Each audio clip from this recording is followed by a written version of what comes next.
Mari kita tundukkan kepala, kita berdoa bersama-sama. Bapa, kami bersyukur buat kesempatan siang hari ini untuk bersama-sama mendengarkan firman Tuhan, beribadah kepadamu sekalipun hanya lewat virtual. Kami percaya Tuhan tetap hadir.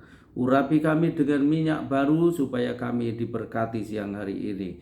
Terima kasih Bapa, kami siap sambut firman-Mu dalam urapan kuasa Roh Kudus dan di dalam nama Tuhan Yesus Kristus. Haleluya. Mari katakan amin. Puji Tuhan. Terima kasih. Saya menyampaikan terima kasih kepada Persekutuan Doa Mulia Industri yang hari ini percayakan saya untuk sampaikan firman Tuhan. Mari Bapak Ibu kita buka Alkitab kita di dalam Kejadian pasal 32 ayat 22 sampai 29. Ayat itu berkata begini, pada malam itu Yakub bangun dan ia membawa kedua istrinya. Nah ini jangan ditiru ya.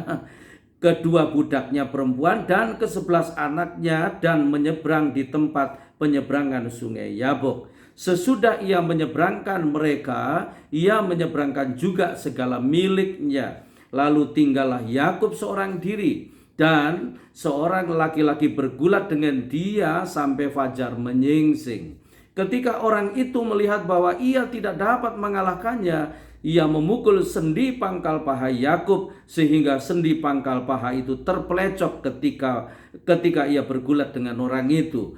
Lalu kata orang itu, biarkanlah aku pergi karena fajar telah menyingsing. Saud Yakub, aku tidak akan membiarkan engkau pergi jika engkau tidak memberkati aku. Bertanyalah orang itu kepadanya, siapakah namamu? Saudnya, Yakub. Lalu kata orang itu, namamu tidak akan disebutkan lagi Yakub, tetapi Israel, sebab engkau telah bergumul melawan Allah dan manusia dan engkau menang. Bertanyalah Yakub, katakanlah juga namamu. Tetapi saudnya, mengapa engkau menanyakan namaku? Lalu diberkatinyalah Yakub di situ. Saya berharap ibadah ini akan diakhiri satu kalimat, maka diberkatilah semua yang beribadah bersama-sama hari ini. Puji Tuhan ya. Nah, saya mau langsung saja, tema khotbah saya adalah menemukan jalan pulang ya. Kenapa menemukan jalan pulang? Kita belajar dari kisah Yakub ini.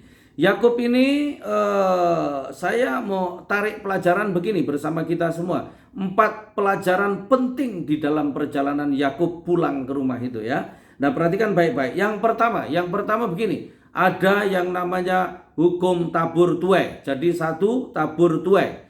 Apa yang ditabur orang pasti dituai. Yakub ini dia bersaudara dengan Esau.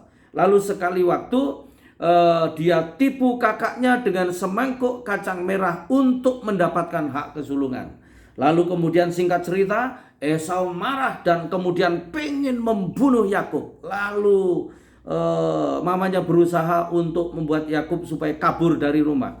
Maka Yakub pergi dari rumah ya. Lalu kemudian menuju rumah pamannya yaitu Laban di Haran.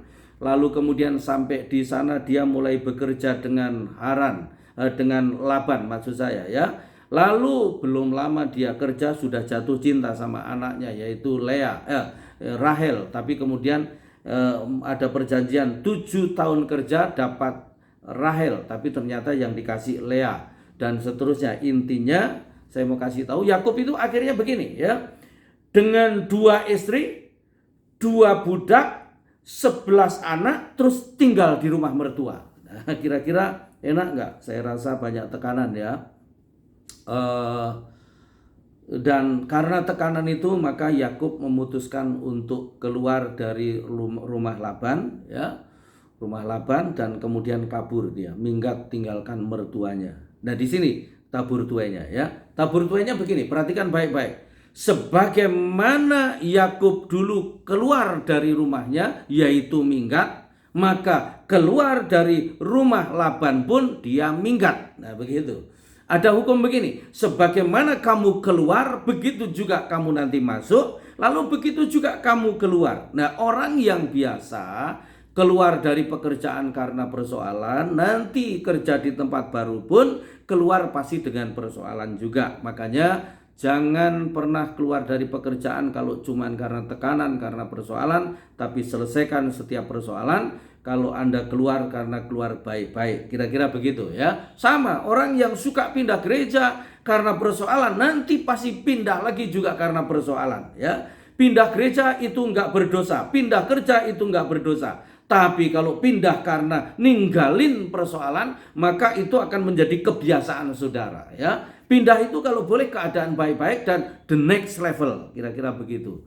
Apa yang dikerjakan Yakub di rumahnya sendiri, maka dikerjakan juga di rumah mertuanya ya. Lalu kemudian tabur tuainya juga begini. Yakub menipu kakaknya 1 kali, tapi nanti kalau Anda baca di dalam kitab Kejadian riwayat Yakub itu, maka Yakub ditipu oleh mertuanya 10 kali. Nipu 1 kali, ditipu 10 kali. Jadi hati-hati, apa yang Anda tabur pasti Anda tuai. Mari kita menabur hal-hal yang benar, hal-hal yang baik supaya kita menuai juga seperti itu. Puji Tuhan, ini pelajaran pertama. Pelajaran kedua adalah begini, keputusannya Yakub benar. Nah, ini pelajaran baiknya. Tadi itu pelajaran buruknya, ini pelajaran baiknya ya. Yakub keputusannya benar. Keputusannya apa? Keputusannya setelah membara petualangan, ngejar uang, ngejar karir, ngejar pekerjaan, ngejar kekayaan, maka sekarang dalam penderitaan karena ngejar itu ya, maka penderitaan datang, tekanan datang. Akhirnya Yakub memutuskan pulang. Walaupun caranya salah, tapi ini keputusannya benar. Pulang, meninggalkan rumah Laban, pulang ke rumah Ishak. Meninggalkan rantauan, pulang ke kampungnya. Meninggalkan petualangan padang gurun, pulang ke rumah Tuhan. Kira-kira begitu. Pulang kepada yang benar, pulang kepada kampung halamannya, pulang kepada hal yang benar. Ini keputusan ya. Nah, keputusan itu benar atau salah, cara melihatnya begini Bapak Ibu. Fokusnya itu untuk diri sendiri atau untuk Tuhan, gitu ya.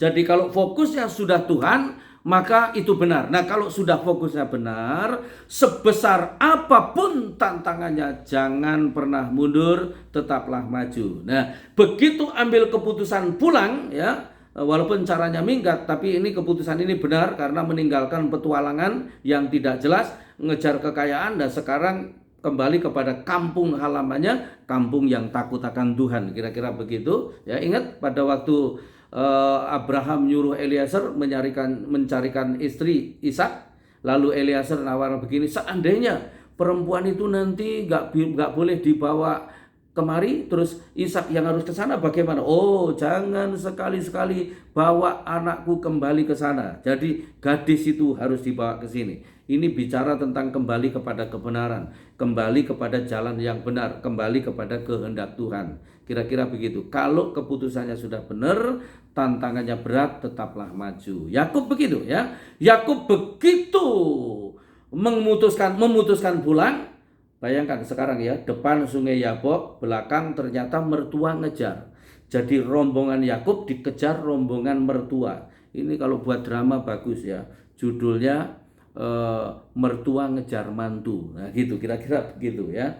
Nah, maju sulit, mundur sulit. Nah, keputusan yang benar sama-sama sulit, jangan mundur, maju ya. Dan Tuhan itu paling suka dengan orang yang mau maju. Tuhan gak suka dengan orang yang mundur. Karena apa? Tuhan tunggu di persoalan itu. Tuhan tunggu Yakub di sungai Yabok itu. Akhirnya Yakub maju. Nah, begitu maju, dia menyeberangkan keluarganya, menyeberangkan barang-barangnya. Tinggallah seorang diri. Nah, begitu tinggal seorang diri, justru di tengah penyeberangan itu, di tengah persoalan itu, Tuhan menemui Yakub. Saya mau kasih tahu, Tuhan rindu menunggu Anda di persoalan Anda karena dia mau berjumpa di situ ya. Dan Yakub ketika seorang diri ditemuin sama Tuhan. Begitu juga kita kadang-kadang diizinkan kondisi sendirian, nggak ada yang peduli, nggak ada yang mau nolong kita, nggak ada yang nyapa kita. Nggak usah nulis, nggak usah mengasihani diri sendiri terus nulis status alone gitu, nggak usah ya. Terus sok rohani dikemas dengan ayat, hanya Tuhan penolongku, hanya Tuhan yang peduli kepadaku. Nggak usah, Tuhan tahu ya. Pokoknya kalau lagi dalam tekanan udah lewatin aja, Tuhan menunggu di situ dan Tuhan pasti jalan keluar. Dan Tuhan pasti memberi jalan keluar. Ini keputusan Yakub. Jadi pelajaran yang kedua, keputusan Yakub benar ya. Keputusan yang ketiga, maksud saya pelajaran yang ketiga, prioritas Yakub benar ya. Prioritasnya apa? Perhatikan. Pada waktu menyeberang sungai Yabok, seberangkan istrinya, seberangkan anak-anaknya, baru kemudian tinggal dia seorang diri. Nah, waktu dia seorang diri, Tuhan ketemu dia. Ini prioritas ya. Prioritas yang benar dalam hidup ini harus keluarga ya, istri dulu, pasangan dulu, baru kemudian anak-anak, kemudian barang-barang kita. Kalau kita prioritasnya benar, Tuhan pasti berkati. Saya mau kasih tahu, prioritas pertama harus pasanganmu. Tuhan itu tidak akan bicara lewat mana-mana. Tuhan bicara lewat orang terdekat kita ya. Partner kita kerja dengan partner kita hidup itu beda ya. Partner kita hidup itu untuk menghadapi semua pekerjaan, semua proyek itu partner hidup kita. Tapi partner kita kerja nggak bisa untuk menghadapi istri kita, untuk menghadapi suami kita. Jadi hubunganmu suami istri jangan digeser dengan apapun. Saya sudah memilih begini, ya. Saya lebih baik nggak populer di luar, tapi istri dan anak-anakku mengenali aku secara benar. Aku lebih baik tidak ada idola dari luar, tapi istri dan anak-anakku suka sama aku ya. Ini prioritas, dan percayalah kalau prioritasmu benar, maka jalanmu pasti diberkati oleh Tuhan. Ini pelajaran ketiga. Pelajaran keempat ya. Pelajaran keempat, ketika Yakub seorang diri, dia berjumpa dengan Tuhan. Jadi mengalami perjumpaan dengan Tuhan, itu yang keempat ya. Nah, begitu mengalami perjumpaan dengan Tuhan, perhatikan baik-baik, hidup Yakub langsung berubah, ya kan? Nggak ada cerita lagi Yakub miring-miring begitu, nggak ada cerita miring-miring. Tapi Yakub hidupnya luar biasa, lebih tenang, lebih bagus, dan lebih enak dilihat, ya kan? Dia rekonsiliasi dengan kakaknya yang selama ini ngejar dia, pingin bunuh dia. Lalu rekonsiliasi juga dengan mertuanya yang ditinggal minggat. Lalu kemudian Yakub hidup bersama keluarganya dalam ketenangan, dalam damai sejahtera. Dan tanda orang yang ketemu Tuhan itu, perhatikan baik-baik di ayat 25 itu ya. Karena Yakub tidak bisa dikalahkan oleh Tuhan, maka yang pertama Tuhan patahkan sendi pangkal pahanya. Apa itu sendi pangkal paha? Itu bicara keakuan, kesombongan ya. Itu bicara tentang kehebatan manusia. Jadi yang pertama dipatahkan pasti kesombongan. Itu sebabnya kalau Anda menjadi anak Tuhan terus gak ada tanda ini, gak ada yang dipatahkan kesombongan Anda, berarti Anda harus ketemu Tuhan sekali lagi. Terus yang kedua, Tuhan tanya begini, siapa namamu? Yakub, ya kan? Lalu Tuhan berkata, mulai sekarang bukan Yakub, Israel, identitas baru. Biasanya orang kalau ketemu Tuhan itu tandanya pasti identitasnya jadi baru, hidup yang lama sudah dibuang, yang baru datang. Yang menarik, yang terakhir, diberkatilah Yakub di tempat itu. Jadi kalau kita ketemu sama Tuhan, pasti kita diberkati Tuhan. Nah, siang hari ini mari kita tundukkan kepala dan kita akan datang kepada Tuhan. Kita betul-betul merenungkan firman yang sudah kita dengar hari ini. Ya, kita tundukkan kepala dan kita mau berdoa. Haleluya. Terima kasih Bapa. Terima kasih Bapa. Saya tidak tahu berapa lama Anda sudah menjadi orang Kristen. Tapi hal yang paling penting adalah perjumpaan kita dengan Tuhan. Biar lama kalau nggak pernah berjumpa dengan Tuhan untuk apa. Tapi hari ini mari kita betul-betul, walaupun secara virtual kita tundukkan kepala, kita mau mengalami perjumpaan dengan Tuhan. Seberat apapun bebanmu, nggak usah takut.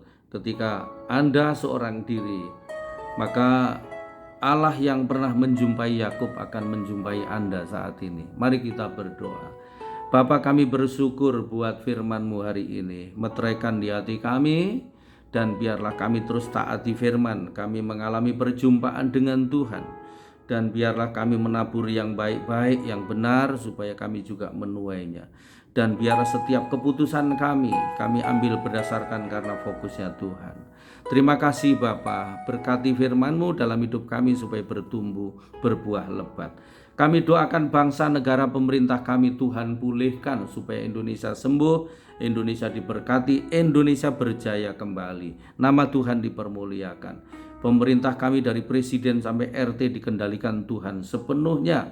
Kota kami diberkati, di mana kami tinggal juga diberkati. Tuhan, kami serahkan Mulia Industri, mulai dari pimpinan tertinggi sampai karyawan yang paling bawah, kiranya Tuhan sertai supaya Mulia Industri semakin kuat dan semakin mengembang, semakin diberkati, semakin menjadi berkat di mana-mana. Nama Tuhan dipermuliakan. Kami juga bersyukur buat semua saudara-saudara kami yang berulang tahun, baik itu kelahiran maupun pernikahan. Kiranya Tuhan memberkati mereka, Tuhan kawal mereka, Tuhan tuntun mereka sampai rencanamu digenapi dengan sempurna. Terima kasih Bapak, kami juga doakan supaya semua keluarga daripada karyawan-karyawati di Mulia Industri Group, kalau ada yang sakit Tuhan sembuhkan, Tuhan pulihkan, Tuhan terus buat mereka sehat, mereka kuat. Terima kasih Bapak.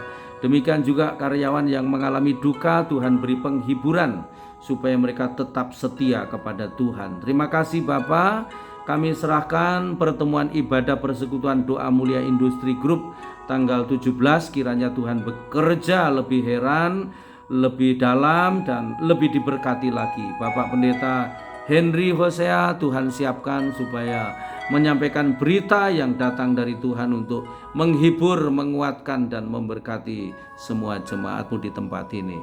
Terima kasih Bapak, mari kita angkat tangan, angkat hati kita, dan terimalah berkat yang turun secara limpah-limpah. Anugerah damai sejahtera dari Bapa, kasih sayang kecintaan dari Yesus Putranya yang tunggal, pemeliharaan di dalam Roh Kudus, mulai sekarang sampai selama-lamanya di dalam nama Tuhan Yesus Kristus. Haleluya, mari katakan amin. Puji Tuhan, Tuhan memberkati dan sampai jumpa. Terima kasih buat kesempatan hari ini.